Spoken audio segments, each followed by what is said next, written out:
I told you, we don't serve beggars here. The plate hit the floor with a crash, scattering steaming food across the tiles.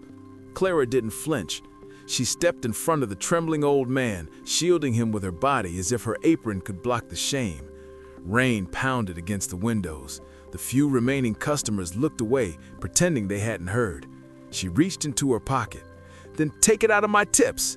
But that wasn't enough. You're fired. Get out.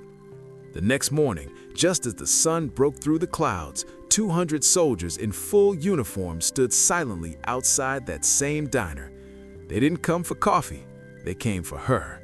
Clara James wasn't the kind of woman people noticed. She didn't try to be. At 32, she had grown used to living in the spaces between conversations, filling coffee cups, wiping counters, and offering quiet smiles that went unreturned. In a town like Richfield, Kentucky, where the factory had shut down and the paint on every storefront seemed to be peeling in slow motion, being invisible was less a choice than a survival skill. She wore her brown apron like armor, and her ponytail was always tied just tight enough to keep the weight of the day off her shoulders. Most mornings, she opened Billy's diner before the sun did. Most nights, she closed it long after the last regular had shuffled out. No one ever asked her why she worked double shifts. No one ever asked her much at all, but Clara had her reasons, and all of them traced back to a small apartment with a cracked kitchen window, a one-eyed tabby named Smokey, and a shoebox filled with war medals under her bed. She'd been raised by her grandfather, Henry James, a Korean War veteran with a crooked back, a sharper tongue, and a heart soft as cornbread. He'd stepped in when her parents vanished into their own storm of mistakes, and he'd raised Clara on stories of discipline, dignity, and doing what's right, even when no one claps for you. Especially then, Clara, he used to say, puffing on his old pipe. Honor isn't something loud, it's quiet, like sweeping the porch before the guests come, even if they never show. When he passed 3 years ago, the world lost one of its better listeners. Clara hadn't cried much at the funeral, not because she didn't hurt, but because she knew he would have wanted her to hold strong. Stand tall, he used to whisper, even when you feel small. Since then, she'd taken that strength and buried it deep. She worked the early shift and the late shift, took care of Smokey, and paid rent on time, or at least she had until last month, when her roommate lost her job, skipped out without warning, and left Claire with an overdue utility bill, half a lease, and a landlord with no patience. By the time she dragged her suitcase and a box of essentials to a rented room above an auto garage, Smokey meowed once, rubbed his scarred face against her calf, and curled up in a drawer lined with a kitchen towel. Clara stared at the ceiling that night, one hand resting on the cat's side, and promised herself she'd make it through again. The new place was barely a step above a storage unit. One outlet sparked if she looked at it wrong. The bathroom faucet screamed like a banshee, and her savings were exactly $64.38 and falling. But she still got up at 5 a.m. and walked to the diner in the rain. She still smiled at customers who left change as tips, and she still brought Smokey a spoon of tuna from the break room stash whenever she could sneak it. People in town liked to say that Clara James was a quiet girl, but what they really meant was she didn't ask for anything.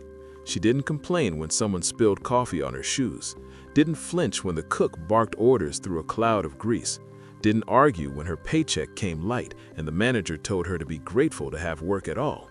But what they didn't see was that Clara noticed everything. She noticed which regulars looked lonelier after they finished their meal. She noticed when the new dishwasher had bruises he couldn't explain.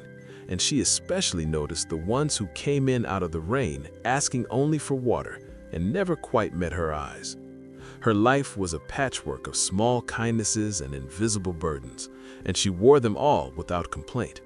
Sometimes, late at night, she'd hold her grandfather's dog tags in one hand and Smokey in the other, and she'd whisper, "We're okay. We're still okay." But the truth was, she was tired. Not just bone tired, but soul tired from all the pretending, all the swallowing of injustice, all the watching of the world while standing on the sidelines. She never asked for a miracle. She just hoped the roof wouldn't leak again. And yet, on that one rainy evening, a Tuesday quiet as any other, when the door to the diner creaked open and a soaked, trembling man in an old military coat limped through. Clara didn't see a stranger. She saw her grandfather. And in that moment, something shifted, not in the world, but inside her. The rain was coming down sideways by the time the door creaked open. Wind swept a burst of cold air through the diner, and every customer's head instinctively turned, if only for a moment. A man stood in the doorway, soaked to the bone. His coat, once military green, now hung in tatters, weighed down with water. A faded U.S. Army insignia barely clung to the sleeve. His beard was gray, patchy, unkempt. His left leg dragged slightly behind him, bandaged in layers of gauze that had seen better days. His hands, shaking as he removed a sopping knit cap, were covered in calluses, knuckles scarred and swollen. He held a small paper bag close to his chest like it was made of glass. Clara was behind the counter, wiping a stubborn ketchup stain. She didn't flinch. She saw the way he paused, uncertain, scanning the room, not for a table, but for permission to exist. Most of the other diners turned away, suddenly engrossed in their coffee or their phones. The waitress on shift before Clara had once said, "People like that don't want help, they want attention." Clara had never believed that. People like that, she thought, were usually just trying to be invisible. He shuffled to a booth in the far corner, quietly, respectfully. He didn't sit, just stood beside it, one hand resting on the backrest as if needing its support. Clara walked over, towel still in hand, her apron already damp from her earlier shift. "Evening," she said gently. "Can I get you something warm?" The man didn't look at her at first. His eyes were locked on the floor, as though afraid his presence alone might get him thrown out. When he finally lifted his head, Clara caught the unmistakable glint of pain and pride fighting for space in the same tired gaze. "Just a cup of hot water, ma'am," he said softly. "And maybe if you've got a crust of bread that's headed for the trash." His voice cracked, not from weakness, but from the weight of asking. Clara's breath caught in her chest. She had heard almost those exact words before from her grandfather, recounting the time a stranger fed him on a rainy night in Busan, 1952. She nodded once. "I'll see what I can do." Back in the kitchen, a returned order sat under the heat lamp, chicken and dumplings, untouched. She took it carefully, plated it with extra buttered bread, and poured a fresh cup of black coffee. She slid it onto a tray with a small cloth napkin and walked back like it was the most normal thing in the world. "This was sent back just now," she said, placing it in front of him. "Still hot." He looked up, startled. I can't pay." She cut him off with a smile. "It's already paid for, and the coffee's on me." The man stared at the tray as if unsure whether to cry or run. Then slowly, he reached out and wrapped his fingers around the mug. "You remind me of my wife," he murmured. "She used to do things like this, said everyone deserved warmth, especially those who've lived through too much cold." Clara blinked hard, trying to keep her own tears at bay. From across the room, the diner's owner spotted them. His eyes narrowed, his mouth already forming the words that would echo louder than any storm outside. But in that moment, Clara wasn't thinking about rules or repercussions. She was thinking about the man in front of her, someone who had clearly fought for a country that now passed him by without a second glance. As he ate slowly and gratefully, he held his fork like it weighed 1,000 pounds. He chewed each bite like it was the first solid food in days. Clara noticed how he sat straight despite the pain in his leg. He didn't complain, didn't beg, didn't blame. When he finished, he looked up with watery eyes and whispered, "You just saved a soul tonight, miss. Might have been broken, but not forgotten." He reached into the inner pocket of his coat and pulled out a rusted military dog tag, the chain frayed and dull. Pressing it into her palm, he said, "Name's Eli Turner. If I don't make it through this winter, I want someone to know I existed." And just like that, he stood and disappeared into the storm, his silhouette swallowed by the gray. Clara stood frozen, the tag warm in her hand despite the cold. She didn't know what tomorrow would bring. Rent was still due, Smokey still needed food, The world still spun in its usual indifference, but something in her had shifted. For the first time in a long time, she felt like she had just done something that mattered, even if no one else noticed. The sound of the front door slamming open broke the moment like glass. Clara barely turned before the voice came sharp, loud, and soaked in disgust. "What the hell do you think you're doing?" It was Wayne Becker, the diner's owner. His thick frame filled the kitchen doorway, his eyes locked on the empty plate in front of Eli Turner's now vacant seat. The steam from the finished meal still lingered in the air as if trying to defend her. Clara stood tall, the dog tag tucked safely in her apron pocket. "He was a veteran, sir," she said quietly. "He asked for hot water and a crust of bread. I gave him food that was going to be thrown away." Wayne's voice rose louder this time, enough to make the handful of customers turn their heads, then quickly look away again. "This ain't a charity, Clara. I've told you before, if people see us feeding street trash for free, they'll think we're a soup kitchen." A middle-aged couple in the corner went silent, stirring their coffee with exaggerated slowness. No one met her eyes. No one spoke. Clara inhaled deeply. "I paid for the coffee. You can take it out of my tips." Wayne slammed his palm against the counter with a sound like a gunshot. "I said no," he barked. "You just made me look soft in front of customers. You don't get to decide how I run this place." Then came the final blow. "You're fired right now. Pack your things and get out." His finger pointed to the door like a dagger. The diner grew colder in that moment, not because of the rain outside, but because of what was missing inside. Decency, support, anyone willing to say a word in her defense. Clara's hands trembled as she untied her apron. She wasn't surprised, not really. Disappointed? Yes. Hurt? Absolutely. But surprised? No. What stung worse than the shouting was the silence from everyone else. The woman in the corner leaned toward her husband and whispered, "That's what happens when you bring trouble inside." Someone else cleared their throat, shifted uncomfortably in their seat, and went back to reading the menu as if none of it mattered. No one stood up. No one said she was right. No one even thanked her. She walked out into the pouring rain, her canvas shoes soaked through in seconds, hair flattened against her forehead. Her arms clutched her back, but her spine stayed straight, just like her grandfather taught her. Outside, she stood under the awning, heart pounding. She didn't cry.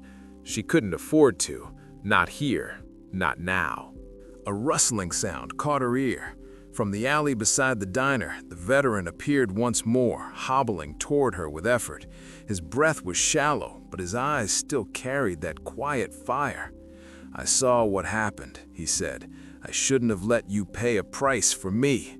Clara shook her head. "You didn't do anything wrong."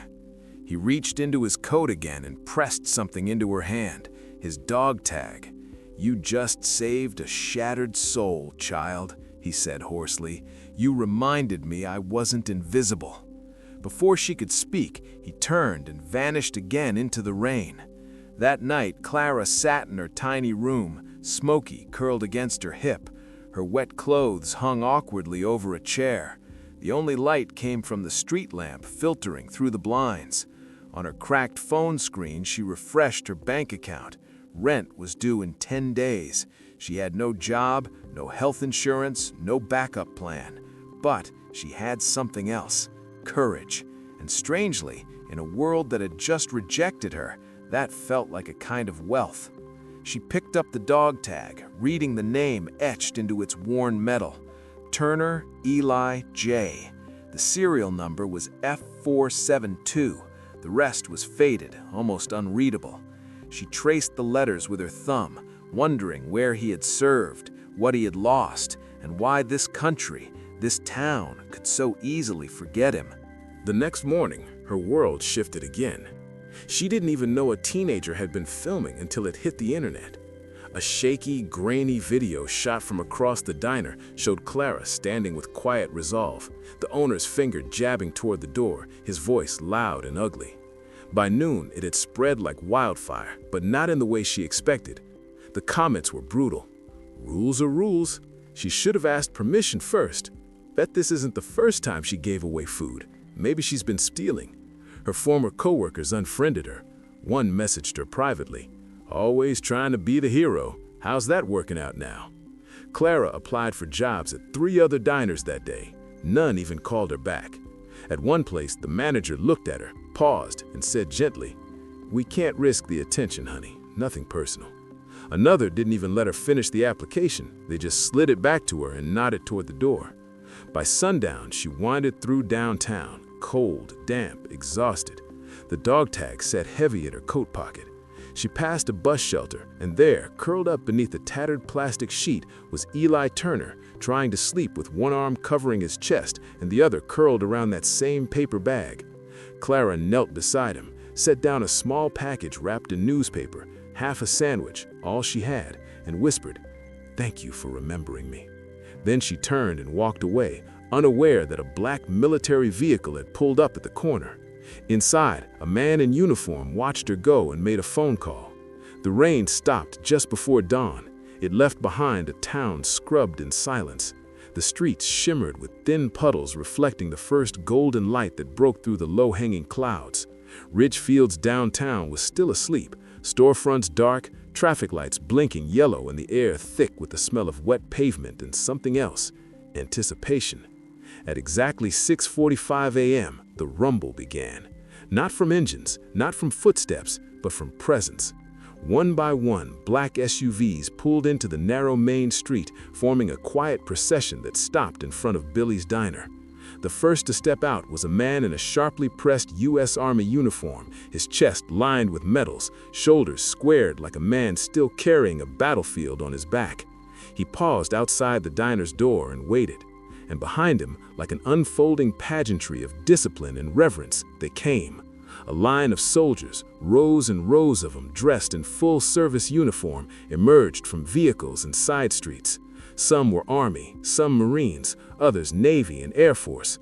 All stood in perfect formation along the diner's entrance, stretching down the block, silent and unmoving. No one had to be told to stop and look. Cars slowed, pedestrians froze, shopkeepers peered through their windows. In a town where nothing ever happened, this was something. Inside the diner, Wayne Becker had just finished restocking the napkin holders when the bell above the door jingled. He looked up and nearly dropped the glass he was holding. The uniformed officer stood tall in the doorway, eyes hard, expression unreadable. "I'd like to speak to the owner," the man said. Wayne stepped forward, suddenly pale. I'm the owner." More people had filtered in from the street, now drawn by whispers and camera phones. The crowd outside was growing. The officer removed his cap. "My name is Colonel Matthew Turner, son of Eli Turner." Silence cracked like thunder. Wayne's mouth opened, but no words came. Colonel Turner continued, his voice calm but commanding. "The man you humiliated here yesterday, he's the reason I'm alive." The air thickened. Even the kitchen had gone still. In 2007, during my 3rd deployment to Iraq, our convoy was ambushed. My transport was hit. 12 of us were trapped. Your beggar carried me 3 miles under enemy fire with shrapnel in his own leg. He refused treatment until we were all safe. He reached into his coat and pulled out a laminated citation, the Silver Star. This is his. Wayne's eyes darted around, looking for someone, anyone to defend him. No one moved. "He refused help for years," Turner said, voice cracking slightly. "After my mother died, his PTSD got worse. He disappeared. We searched for months. And now," he said, stepping closer to the counter, "we find him here, fed and sheltered not by the system, not by the town, but by a waitress, one you fired." There were murmurs outside, phones capturing every word, hashtags already forming. "Michael Rutherford earned medals most men only dream of," Turner continued, slipping into a steadier rhythm. "But he told me once, medals don't feed the hungry. So he pawned this, his Silver Star, to buy food for a homeless family." He paused, then added, "The waitress who stood up for him yesterday reminded me of the country he thought he'd lost." At that cue, a young corporal stepped through the door, holding a small black case. Inside was the very medal Eli had pawned. Turner turned to the door. "Bring her here." Clara had no idea what was happening until someone knocked on the door of her rented room above the garage. A local reporter, flushed and breathless, stood there with a camera crew behind her. "They're asking for you," she said. "The soldiers. The whole block is shut down. Colonel Turner, you have to come now." Clara thought she was still dreaming, but the crowd, the eyes, the uniforms, the salutes, it was very real. As she approached the diner, the line of soldiers parted slightly. Then, at once, they all raised their right hands to their foreheads. 200 soldiers saluting her, a waitress. Clara froze. Her throat tightened, her breath caught in her chest. No one spoke. No one needed to. Colonel Turner stepped forward, presenting the medal. "My father wanted you to have this." Clara shook her head, trembling. "I can't. It's not mine." Turner gently placed it in her hand. "It is now." The fallout was swift. The diner closed the next day. Suppliers canceled orders. Staff resigned. Veterans groups picketed the front steps. Wayne Becker vanished from town in a matter of weeks. But Clara didn't gloat, didn't make statements, didn't post on social media. She simply returned to doing what she did best, serving with quiet strength. Only now she had help. A veteran nonprofit offered her a full-time job managing a new community kitchen. The soldiers she'd met that day, many came back to volunteer. The line outside her kitchen grew, but so did the warmth inside. And in the corner of her office sat a small wooden box. Inside it, a folded flag, a silver star, and one tarnished dog tag that never left her pocket. It didn't happen overnight. Justice never does. It creeps in slowly, like morning light across a windowsill, quiet, steady, unstoppable. The diner where Clara James once worked now sat dark and empty. Its open 24 hours neon sign had gone cold, and a sun-bleached "For Lease" notice flapped behind the window. For years, it had served truckers, townsfolk, and tourists alike. But after that morning, the morning of the soldiers, it never served anyone again. Across town, something new had taken root. In an old warehouse that once stored broken vending machines, the lights now stayed on late into the night. Laughter echoed down the hallways. The smell of chili, cornbread, and warm coffee drifted out through the doors. Clara stood at the heart of it all. The Richfield Community Kitchen, operated by a veteran-founded nonprofit, had offered Clara the role of manager within a week of the incident. She hadn't asked for it. She never chased attention, but people like Colonel Turner had made sure her story was heard, not for applause, but to remind the country what real courage looks like. On paper, Clara was now in charge of the kitchen. In truth, it felt more like a family than a job. Former soldiers peeled potatoes beside single mothers. High school volunteers ladled soup next to retired nurses.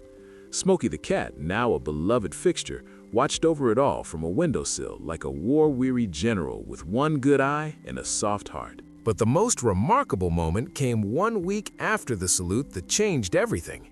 It was just after 4 p.m. The kitchen was winding down for the day when the door creaked open and a small boy walked in, no more than 7 or 8. He had sandy hair, oversized sneakers, and a serious expression. In one hand, he held a dollar bill folded carefully in thirds. In the other, a cookie wrapped in wax paper and tied with string. He walked straight to the counter and looked up at Clara.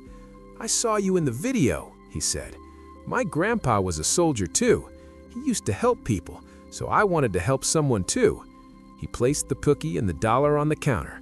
Clara knelt beside him, hands on her knees, trying not to cry. "Can I use this to help someone else?" he asked.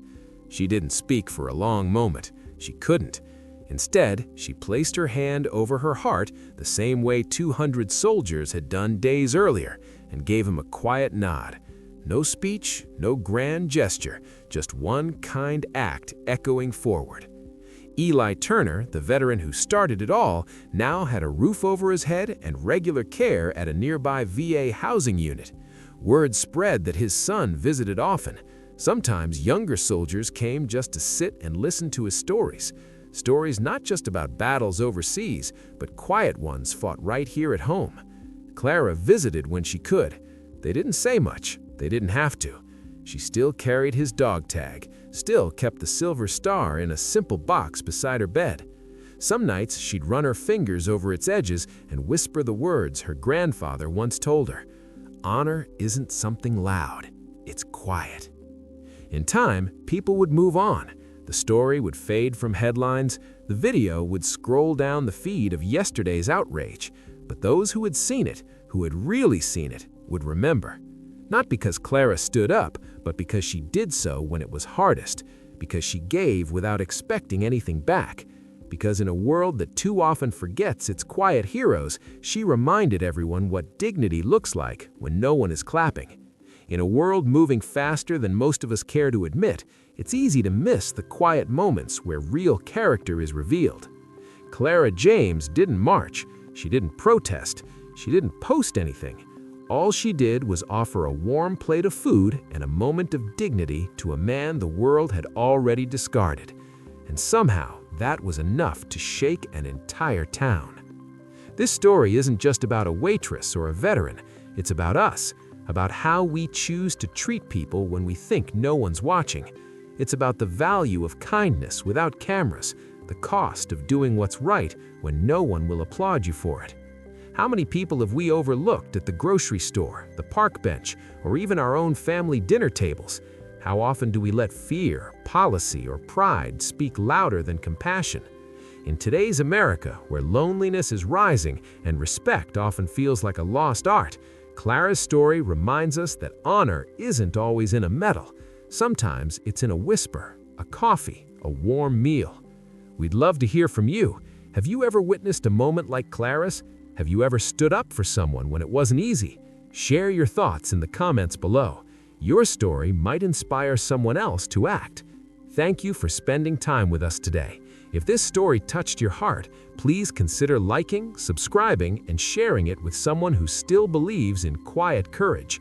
Here on Military Stories, we tell true-hearted stories for those who haven't forgotten what dignity means. Because some heroes don't wear uniforms.